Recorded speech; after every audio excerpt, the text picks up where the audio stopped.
All right. Welcome to episode one of The Edward Show. This is called The Edward Show because I feel like whenever I start talking to people, I don't try to do this, but everybody becomes fascinated with what I have to say, with my opinions and my experiences. And it kind of turns into The Edward Show. I try to have people talk about themselves. In fact, on episode one of The Edward Show, I'm going to share my thoughts on networking. And I think I'm probably one of the best people at networking that I know. I happen to be very good at it. I like to do it. I like people, and I've written articles on how to do it. And so even though my number one tip is just to listen to people, most people end up wanting to listen to me. And I try to not make that happen, but it still happens. I literally will ask questions, even when people ask me to talk about themselves. And we always just end up back on myself. So this is called The Edward Show. Here's what I talk about on The Edward Show. It's going to be a lot of technology because I'm a guy with several startups and who has done some crazy things, a lot of business, and things that are on my mind with marketing and guerrilla marketing and business hacks and experiences that I have and articles that I've written. I just want this to be really useful. Occasionally I'll have on guests. And this is something that I've been wanting to do for a long time. A lot of people have told me that I should have a podcast. I think doing this as a Twitter space is awesome. And it's a cool experiment because I'm growing in followers every day. So we'll see what happens. So episode one of The Edward Show is it's about networking. And I'm going to share some amazing networking pieces of wisdom that I've gotten over the years. And I'm going to do this for 30 minutes. Wow, there's not even a timer on how long I have been recording for. So I will be doing this for until we'll see. Until 2:12. 2:12 is when I will end. So, all right. So I'm going to talk about networking advice, and here we go. So I go to pretty much every night or every day, I go to a different business or technology networking event or just event in New York City. Sometimes they're just pure meet and greets where you go and you shake hands and you get to know people. Other times it's panels where you go and you listen to people and you meet other people in between. And maybe it's a fireside chat. It can be any sort of things. I recently went to this all-day summit thrown by Forbes. I was invited to the Forbes Iconoclast Summit, where it was a crazy event. The CEO of Goldman Sachs spoke. The Ray Dalio spoke. There were like business leaders from all over the world. I met 3 billionaires. The room was really small. It was only around like 200 people who were there. And somehow I was one of those people. It was probably like trillions of dollars in assets. Not probably, it was literally trillions of dollars in assets under management in that room, because it was a room for very wealthy people, for investors and business leaders. So yeah, trillions of dollars in assets under management in that room for sure. Many trillions. The CEO of Goldman was there. It was so crazy. And, so people really seem to like me. They like talking to me. I'll be going and having lunch with somebody after this. And then after that, I will be going to a few different events. So what do I do when I go to these events, and how do I find these events? So I have a secret for how I find these events. My secret is garysguide.com. I love garysguide.com. I think it has you go to the events page of garysguide.com, Gary's Guide. It also has a really good tech and business newsletter where it talks about like the news of the day. But the events that it has are really, really amazing. So I go there, and they're high caliber events from my experience. Like meetup.com is also good, especially if you put on the technology filter of meetup.com. That can also be really good. But I think garysguide.com is really it's really awesome. Like I would totally encourage you to check it out. The problem is it's not in every city. It's in San Francisco and New York. I'm not sure what other cities it's in.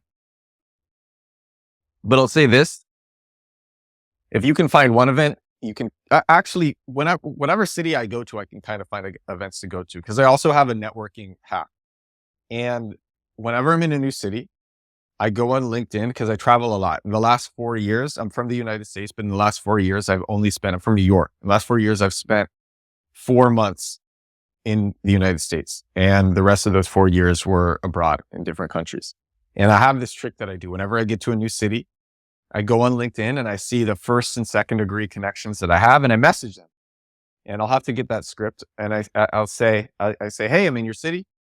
I see we're connected on LinkedIn, or I see we know some similar people on LinkedIn. I love meeting first and second degree connections in the cities that I've lived to. It'd be amazing to get coffee. Would you like to have coffee? And most of the time people don't respond, but then sometimes they do. And I did this. This was in Vienna. I say Prague in some videos, but actually truthfully in Vienna. And I literally met in a week randomly 2 billionaires in Vienna. And it was completely unexpected because I just had no idea who these people were. Their LinkedIns weren't very filled out, but they were some of the people who were crazy enough to meet with me. They were both second degree connections. That's what was so crazy. And so, I happen to be I guess, good at meeting people. I always seem to be meeting with really high caliber people. So Gary's Guide, meetup.com. Whenever I go to a new city, I do that. And you can also ask people hey, what are some good places to meet people? I just spent the last 6 months in Warsaw, in Poland, and I would meet tech people, and then I'd say, where can I meet other tech people? And they're like, oh, go to the CIC business events every week.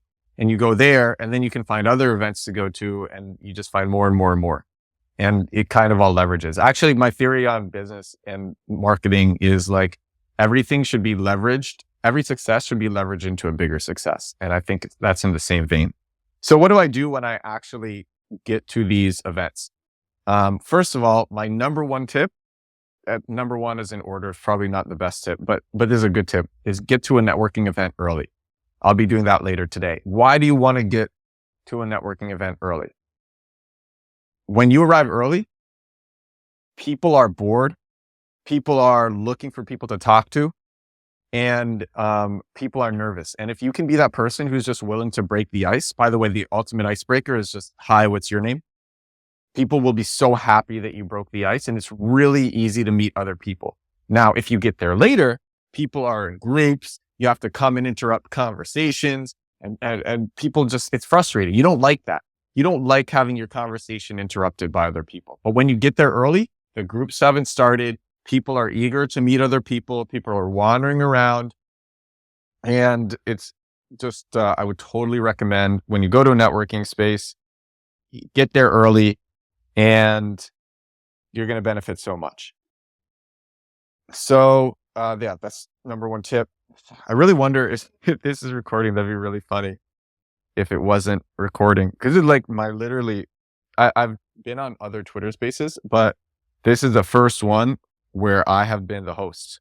So I have no idea what'll happen. I'm comfortable just talking though. It's interesting for me too. So, all right. So number one, get there early. Number two is when you do the icebreaker. Hi, what's your name? You can do anything. I mean, you can say, hey, I like your shoes. Hey, I like your shirt. Or you can say, hey, what do you do? You can say anything.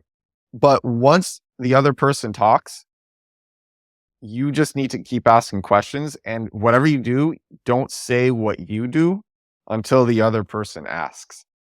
That's a really important rule. Don't say what you do until the other person asks, because if you say it before, you give off hints of selling. A lot of the time that people go to these networking events is they want to meet other people. They want to, there's many reasons why you might go to networking events. You might want new friends. You might want money. You might want clients. You might want a new job. You might want investors. But by making it about yourself, that's why I say it always turns into the Edward show. I try not to do it. But by making it about yourself immediately, you throw off these red flags, and people are very averse to the feeling that they're being sold to. And also you come off as desperate. And this is something that I learned the hard way, because I did this experiment 3 years ago where like literally every day for 3 years, I went to a New York City tech and business event, and I had no idea what I was doing. And so I would go around and I would say to people, I was doing SEO at the time. Now I'm probably one of the best SEOs in the world, but I would describe myself more as like a viral marketer. And I would go to these events and I would say, hey, hi, I'm Edward. I do SEO. Oh man, so dumb. And my conversations would be like 5 minutes. And then eventually I'm just like, I literally just would go up to people saying, hey, what's your name? And it was so much better. And then I just really wouldn't talk about myself until other people asked. People almost had to pry it out of me because I would be so infatuated with what they were saying. I would become such a good listener. And, you really will make so many friends if you do that. So yeah, that's my number. It's really the most important thing that you can do. It's don't say what you do until the other person asks.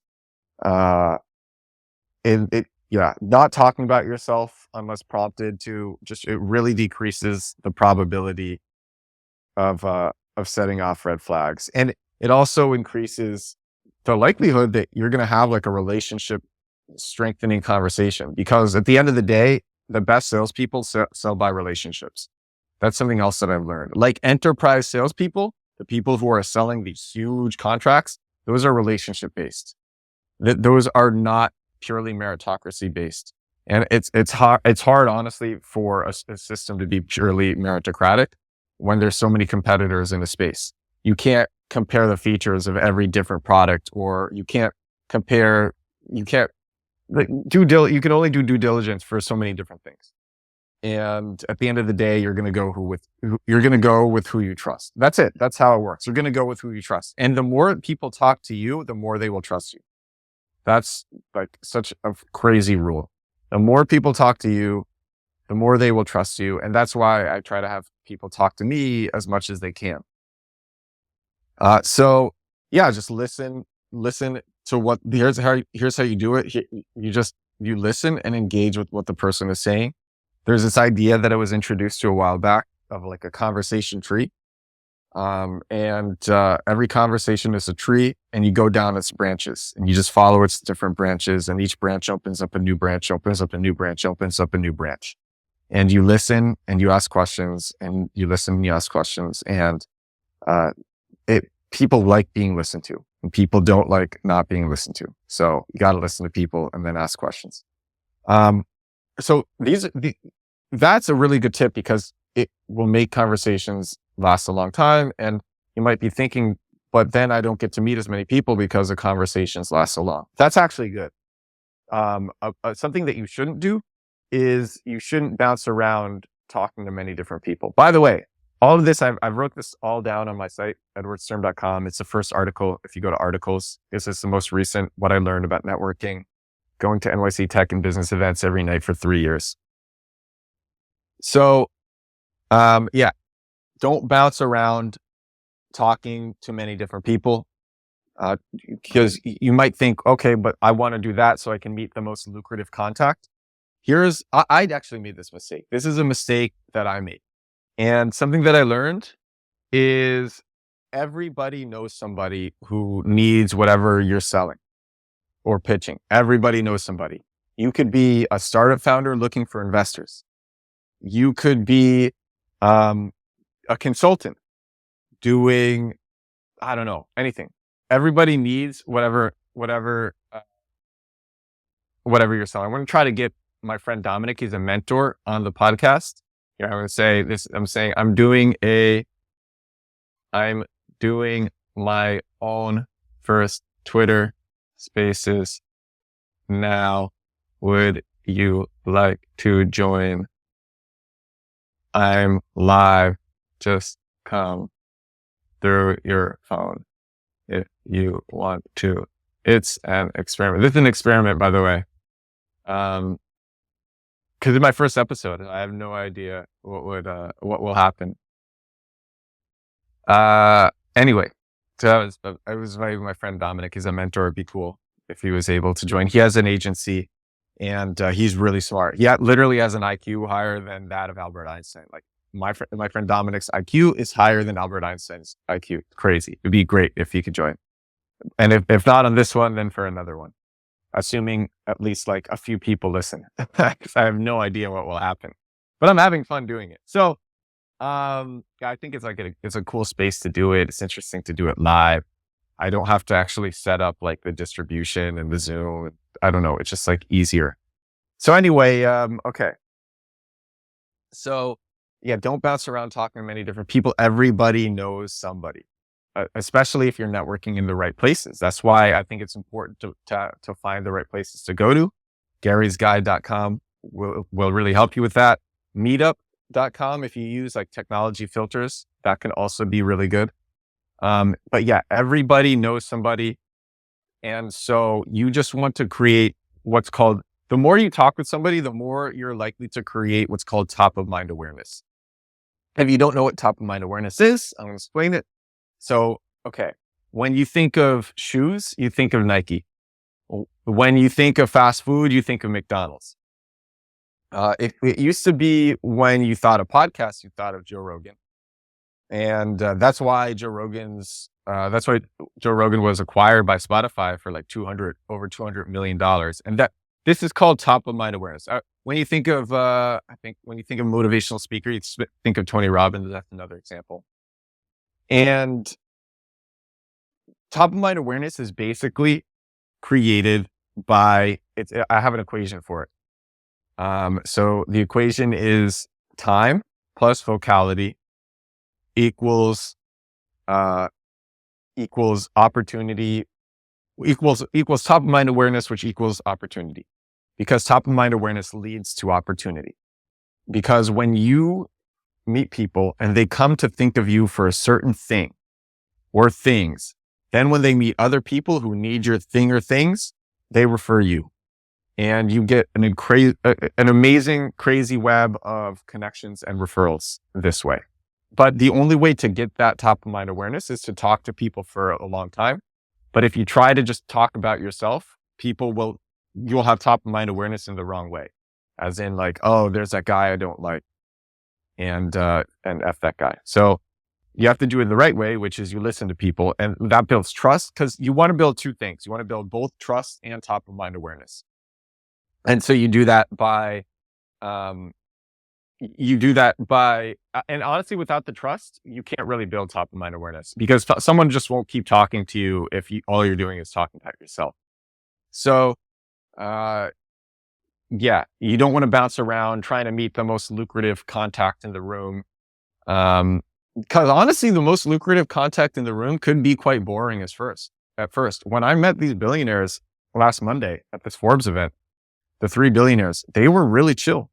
And you would not know that they were billionaires, except everyone had their name. It would literally imagine an event, trillions of dollars in assets under management, where everybody is wearing like name tags. And that's what it was. That's how intimate it was.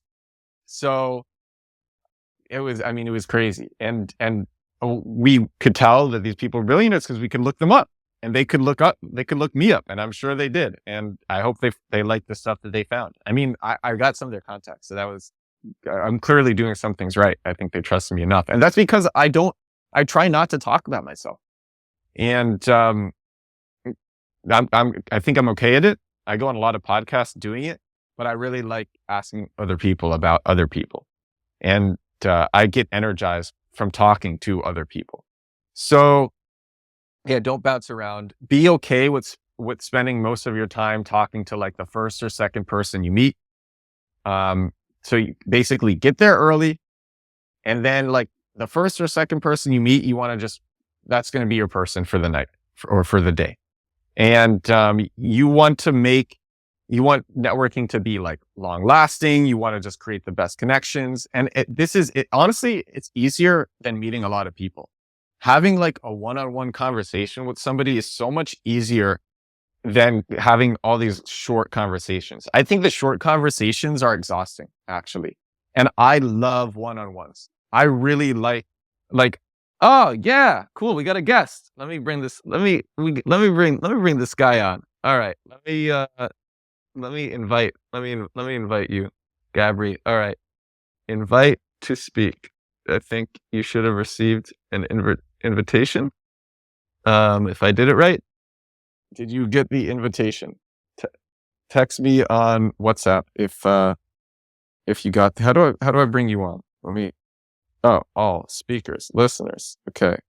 Oh no, I sent you the invite. Yeah, you have an invite to be a speaker, so you should be able to come and speak. I think you got to accept. You might have trouble if you are on desktop. You got to connect from your phone. So yeah, connect from your phone to get the invite. But yeah, so while I wait for Gabri to join, I will continue giving the networking advice that I was giving. So yeah, basically just be cool with spending most of your time talking to the first or second person you meet. It's so much easier, and it makes networking, I think this is important, it makes networking less transactional and more win-win, which also makes it more effective. Actually, Gabri, who's here, he does biz dev and he's great at it. And oh man, he says it's not working. I really want him on this. He says he's on the phone. Okay. Well, I got to figure this out right now. So, let's see if I click. It says that you're invited. Let me see here. Let me try again. Speakers. It says you're here. It says you're invited. So I want to send this. Oh, you hear me? Gabriele? Oh man, I have no idea what's happening now. So weird doing this on my phone. So different than the podcast that I imagined. So many interruptions, but it's okay. Cause, oh wait, you're a speaker and your mic is muted. You have to click, there you go. All right. It worked. It worked. Yeah. So this is I thought of the name. I was kind of jealous that I gave you the Fafo show, but then I'm like, the Edward show, because every conversation ends up turning into a conversation about me. I've been giving networking tips, and you're really good at networking, so it's cool to have you on. Zero people. Happy to be here, man. I think you're really acting on what you say, right? Like we talked about it. We talked about it too. What was it, like 2 hours ago or something? Yeah, 2 hours ago. It's such an easy test for me to do, because it's just like, start a Twitter space, see if people will jump on. So 0 people have come on, which is not very auspicious. I'm having is the first one. Yeah, but I guess my hope was that people would, since I'm getting all these followers every day, my hope was that people would see me, would see the Twitter space in their feed on the app and then just like click in, and because Twitter would notify them. And since that I have like 1,000 followers and that hasn't happened. So yeah, kind of like, and I mean, I didn't follow you before on Twitter, so I didn't get the notifications. So I'm not a good testing guy right now, because I didn't see the notification, but I saw when I went to your page that you were in a Twitter space. You were actually hosting a Twitter space, but I don't know. But yeah, you weren't following me. The whole hope was that people who were following me would see this in the timeline.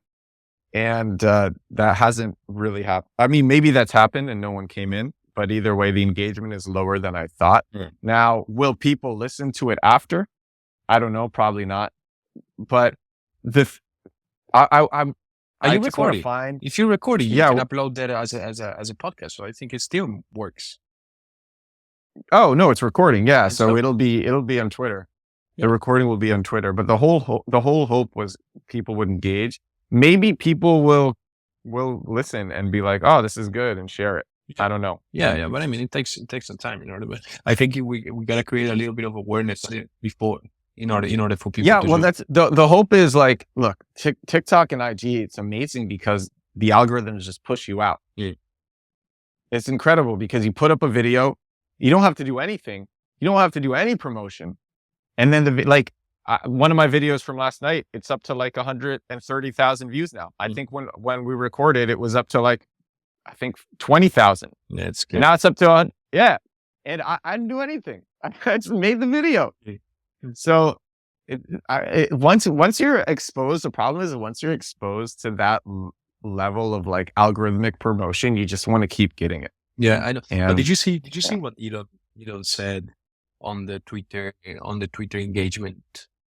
Because I think that they're gonna promote, especially when people they're promoting engagement more than anything. So like likes, comments, retweet, etc., more than anything else.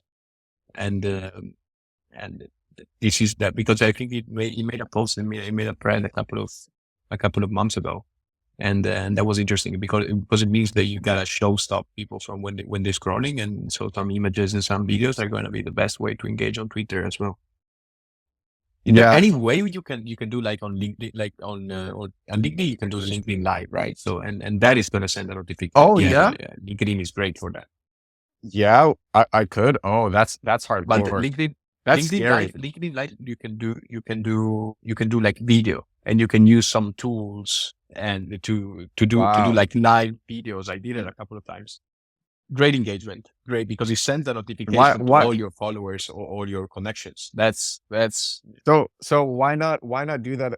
And what was the engagement like? How many people actually came on to listen, to speak? It was around 20. So I didn't plan it that much in advance, and it was like a test for me. So something like you're doing here with the Twitter space, but it was around 30 to 35 people attending, and then they were coming on and off. And keep in mind that I have around 6,000 followers on LinkedIn. So there were 30 people attending, so they need to be there, and they were there the whole time, and that's pretty powerful. But it was around my company, so I was promoting my company at that time. So if you're doing it another way, I think you're gonna have a bigger level of engagement anyway. Because if you're sponsored like by a company, it's gonna be less engaging. If you do it your way, like as a creator, it's gonna be different. Yeah. You think so? I think so. Yeah, I think so. And you got to promote it before. But you're also active. Why did you stop? You stopped being so active on LinkedIn because you were like the king of LinkedIn when we met. Yeah. Well, not the king of LinkedIn. I mean, I was doing few good things, but now I got. But you were very good at it. You were very good at it. Way more now. Way more, because before I was stopping, I took some months off because I was working on different projects. But I got what I wanted from the engagement that I needed from LinkedIn. I got the opportunities that I wanted from LinkedIn, and then I stopped posting so often. But I'm gonna keep doing it again. You know what it looks like. Like you need to be consistent about one topic, and I was consistent on topics that I was not interested in. So not a good thing. Your topic was on finding a job, right? Kind of. Finding a job or sales process in general. So for students, but that was more like give back to people because I use LinkedIn and LinkedIn helped me out a lot to find a job, and I wanted to give back to students because I know the kind of problems they're facing, and then it was the sales process for startups, and that was what took me where I am now. Yeah. So when you post again, are you going to post every day? That's the goal. And wow. And do you have any idea what you'll write about? I have few. Growth is going to be part of it.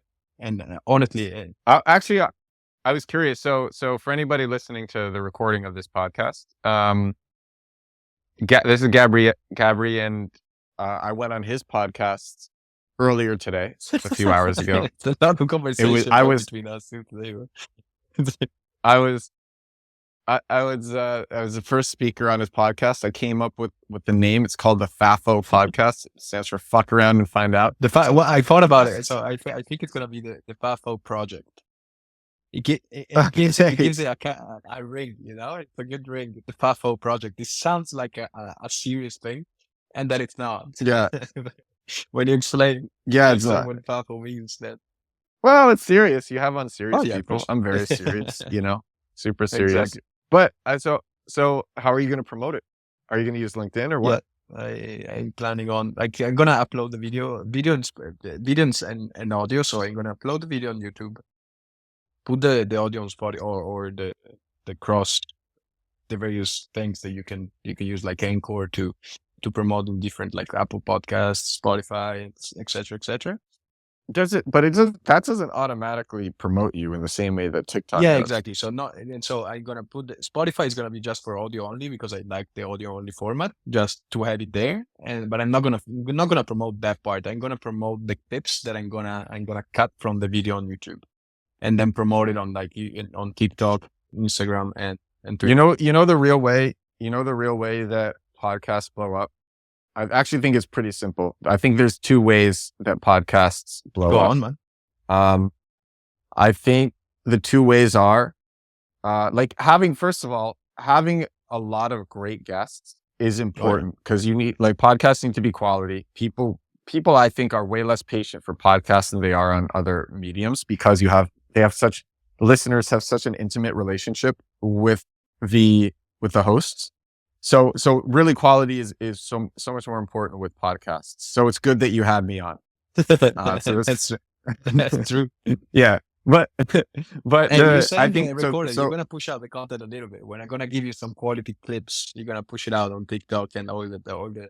I can do that. Sure, I can do that. If you give me some quality clips, I can do that for sure. It's gonna be it'll come out right. Like I'm not gonna put a lot of work into it, and I want to check the work how it's gonna look like. But look, if it's quality, I'll put it out. Yeah. But I'll see what we come up with, like, because I want to make it and I want to test out all the AI automation tools to grow this podcast. Yeah, that's like yeah. I think that's cool too. Yeah. But honestly, I think the real way is to grow it. It's not really that sexy. Actually, it's go on other people's podcasts and be an engaging speaker. That's one. And then also have really good guests. So my first million, I think, is a good example. I discovered my first million because I followed this guy, Peter Levels, on Twitter. I love him. He's Levels.io on Twitter. And he pioneered build in public. And he pioneered like being a digital nomad. He created Nomad List. He did 12 startups in 12 months. Is he the one? He's the one. Everyone knows Peter Levels. Yeah. And so he went on my first million. And I literally just searched him this was a year ago and I was back living in New York at that time. Now I'm back again. And I wanted to see if he had done any podcasts because I wanted to learn about him more. And so I literally just searched him in Spotify. And then I'm like, okay, he's on this podcast called My First Million. Let me see what that's about. And I listened to the podcast and it was great. I think he went on it like twice. I'm not sure, but it was great on My First Million. And then I think I just liked the name My First Million. And so I'm like, let me see the earlier episodes. And then I went back and I listened to the first episode and I'm like, wow, this is good. Yeah. Like, this is fire. And then the second episode, oh man, this is fire. Yeah. So that's how it happens. So I hope I hope people make it this far and they're like, yeah, this guy Edward, this fire. This guy Gabriele, this fire. Yeah, I hopefully. And I think, man, but I do believe, I've been a fan of MFM for a while as well. So it's a great pod. How did you find out about it? I can't remember. I think I watched the video as well. It was somebody that was on it. It was exactly like the same kind of discovery that you did. And because I don't know, because I was following the hustle for a while. So when I was back in the States, I followed the hustle for a while. And then I think one day it came out like with a newsletter sponsoring MFM saying that they have a podcast and you should check it out. And I started to check it out and I saw so cool people in there and I started to listen to a few episodes. It was pretty cool. Yeah. It was pretty cool. Yeah.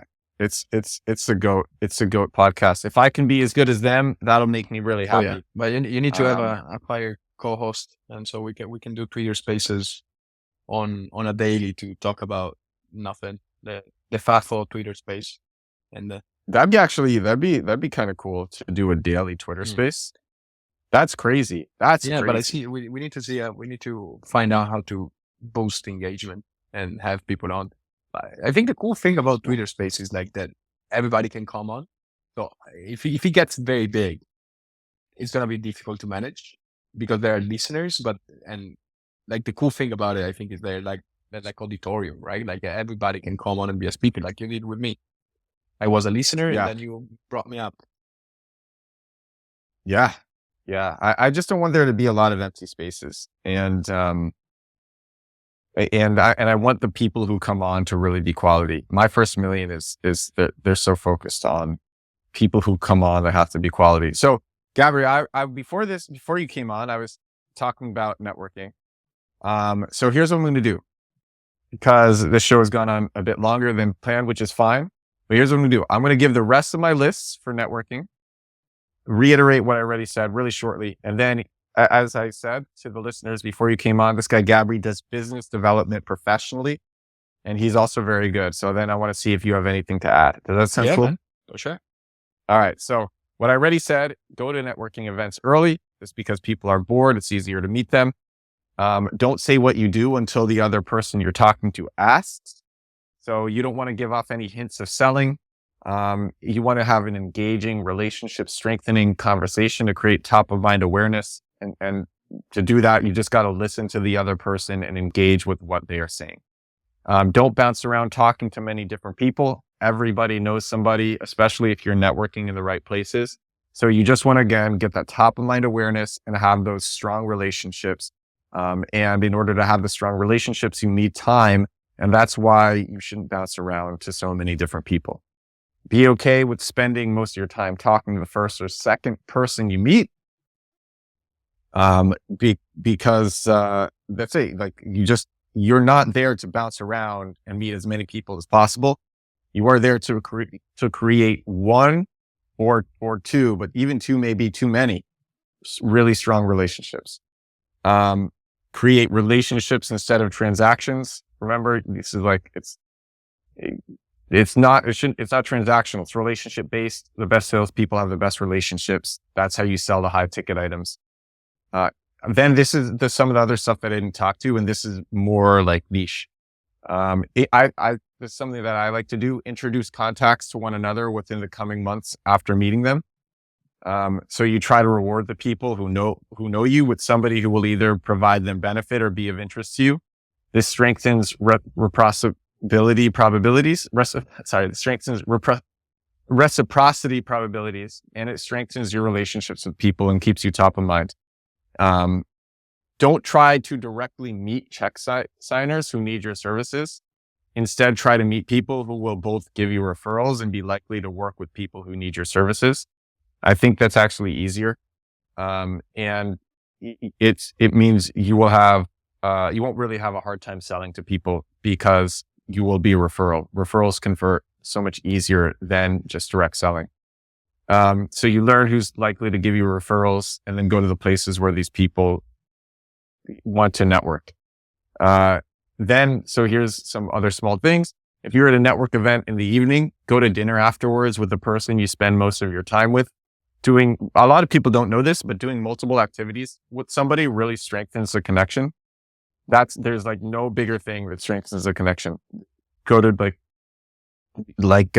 if you go from point A to B with somebody, even if you walk with them to the train, you will have like that extra 5-minute walk will have like a connection worth of like an hour talking to them, because it's a human bias that a lot of people don't really know about. I think it's quite interesting, and I've exploited that many times.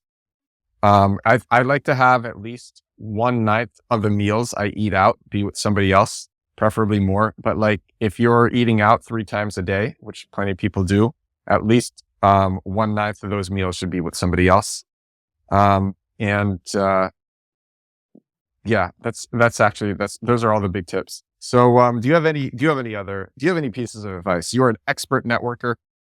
I'm curious your thoughts. I do agree with everything you said, and it's very true. And a couple of things that I would add. First one is don't get the most interesting people at those conferences are usually not the one that are drawing that into themselves, because those people are the sellers, and those people are the one that want to sell you something. So try to find somebody that is interested in a conversation and is really trying to absorb information from there, and try to find that person, and it's gonna be way easier to build the conversation from it, right? Like there are the professional networkers at those events. Usually when I go, I do that. Like I was doing sales professionally, so my job was to be a networker. I got somebody that did that. But when I went to the networking events, I was searching for somebody that was really interested in the conversation, and then trying to find out what they were doing, right? And the most important thing of all, and that's a secret of sales as well, like don't talk. Listen as much as possible. People want to talk about about themselves. They want to feel important. Give them that feeling, and this is like two different.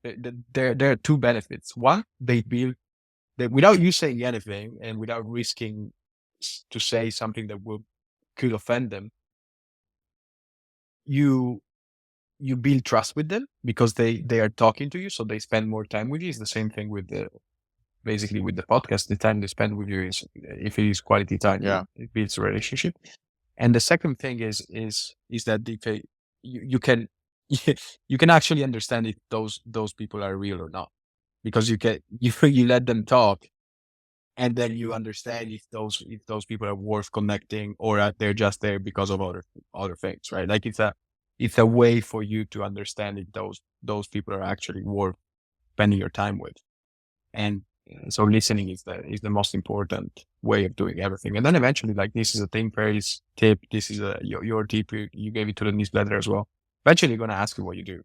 And that's your moment where you can shine. You can attach things that you do with what they said before, and you can connect some dots, and you're going to be successful in there. Like that, and that's networking at its finest. And that's even selling process at its finest as well, that you can translate to networking.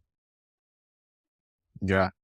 So I really like that. Don't look for I feel the same way, and I never articulated it until you said it. Don't look for the professional networkers, because you can tell who's really good at meeting people, like me. Yeah.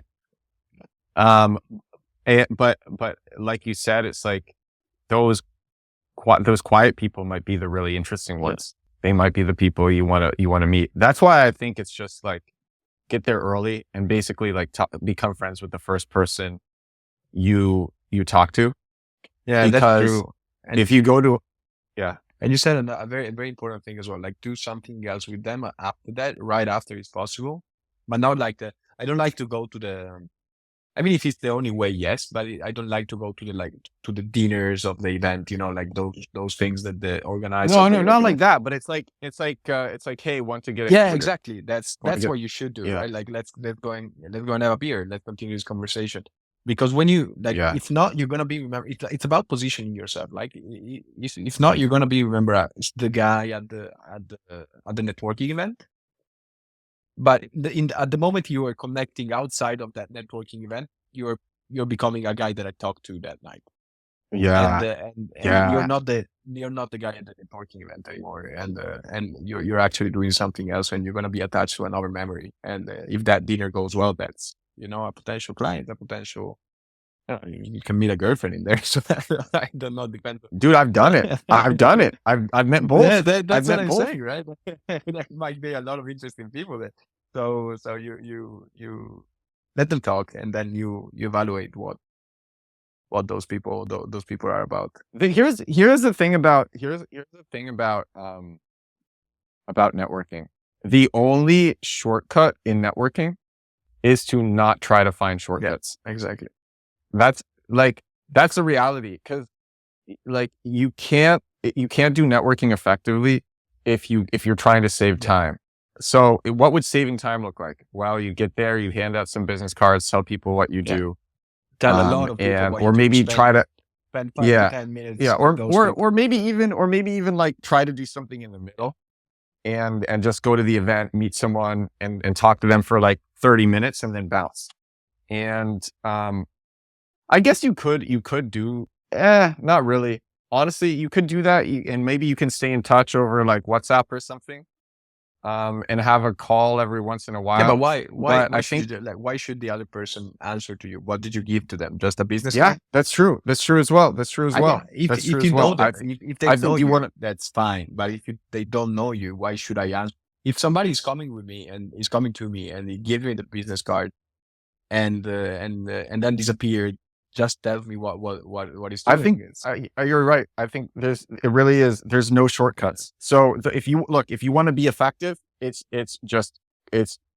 try to get there early, stay with someone for the whole event, go out with them afterwards, and that's like they are going to remember you, and they are going to, when they find somebody who needs you, they will have no hesitation recommending Yeah. you, and you will get a lot of. I've gotten a lot of referrals like Yeah, this. and And another cool tip that just came to my mind. I think I learned that from always team players.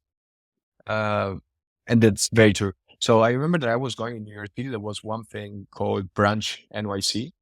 So where they were basically inviting like people from Google, Facebook, Apple, or whatever in those big companies, like product manager, product owner, head of sales of Google, because they were in New York City, and they were inviting those people plus other people to Branch, sorry. And they will have a panel where they will interview those people, and then you can have some time to that the crowd has some time to ask questions, and then you have some networking activities, etc., etc. All the people were drawn to like they were forming a line or a queue to ask a question to the speaker. So if if a speaker sees you in a crowd and you're just one of the crowd, you have very little chances of standing out. And so they won't remember you. So you need to go, and one of the most interesting person to speak at the conference, it is actually the interviewer, because the interviewer knows them. They probably knows them well. So and then they can, for that you can create the relationship with them, and he's gonna know everybody, all the speakers, right? So, and then you ask for an introduction later on if you really want to talk to that guy.